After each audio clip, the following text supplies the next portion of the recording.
আপনারা সবাইকে একমত ওনার দাবির সাথে? মাশাআল্লাহ, এটা যৌক্তিক একটা দাবি। শাহেক আমি মোহাম্মদ মনিরুজ্জামান, সৌদি প্রবাসী একজন রেমিটেন্স যোদ্ধা।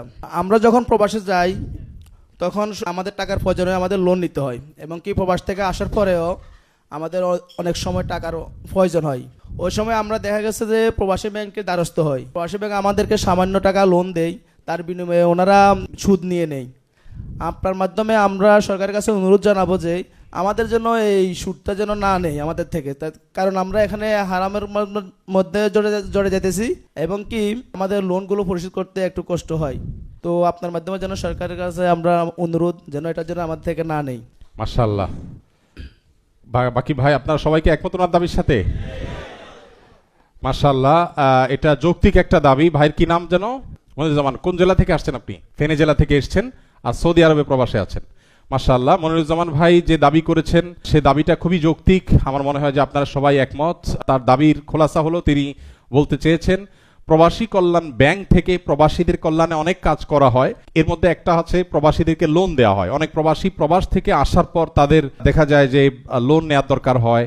তো প্রবাসী কল্যাণ ব্যাংক যে লোন দিয়ে থাকে, এই লোনের বিপরীতে যে সুদ নিয়ে থাকে, যদিও খুব অল্প সুদ তারা বলেন, কিন্তু হারাম তো আসলে অল্প হারাম, বেশিও হারাম।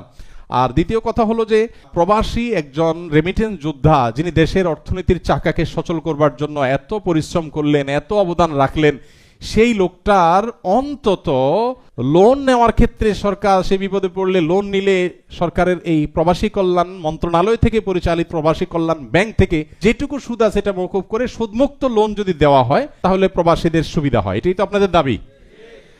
আচ্ছা, ইনশাআল্লাহ আপনাদের মাধ্যমে আমরা চেষ্টা করব সরকারের সংশ্লিষ্ট মহলের কাছে দাবিটা পৌঁছে দেওয়ার।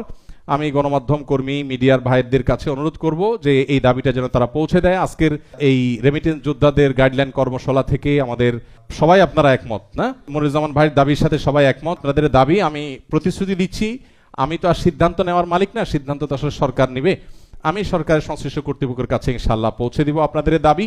আমি আশা করি যে বর্তমান ইন্টারিম গভর্নমেন্ট তত্ত্বাবধায়ক সরকার ইনশাআল্লাহ তারা সর্বোচ্চ চেষ্টা করবে। আমি উপদেষ্টা মহোদয়, প্রবাসী কল্যাণ মন্ত্রণালয়ের উপদেষ্টা মহোদয়, তার কাছে আমি পৌঁছে দেওয়ার চেষ্টা করবো ইনশাআল্লাহ। আমি যদিও ইতিমধ্যে আপনাদেরকে জানিয়ে রাখি, আমি ওনাকে বলেছিলাম যে প্রবাসী কল্যাণ ব্যাংক থেকে সুদমুক্ত লোনের ব্যবস্থা করা হোক প্রবাসীদের জন্য। সেটা হতে পারে ইসলামিক উইং খোলার মাধ্যমে। তবে মনিরুজ্জামান ভাই যে দাবি করেছেন সেটা আরো বেশি যৌক্তিক, যে ইসলামিক উইং না খুলে বরং প্রবাসী কল্যাণ ব্যাংকের লোন সেকশনটা পুরাটাই প্রবাসীদের জন্য সুদমুক্ত করে দেওয়া উচিত। অতএব ইনশাআল্লাহ বিদিল্লাহ আমি আপনাদের তরফ থেকে দাবিটা আমি পৌঁছে দেওয়ার চেষ্টা করব। আর আপনারা দোয়া করতে থাকেন যেন আল্লাহ তাদেরকে তৌফিক দান করেন। ওনারা যদি এই কাজটা করেন একটা ঐতিহাসিক কাজ হবে ইনশাআল্লাহ বিদিল্লাহ।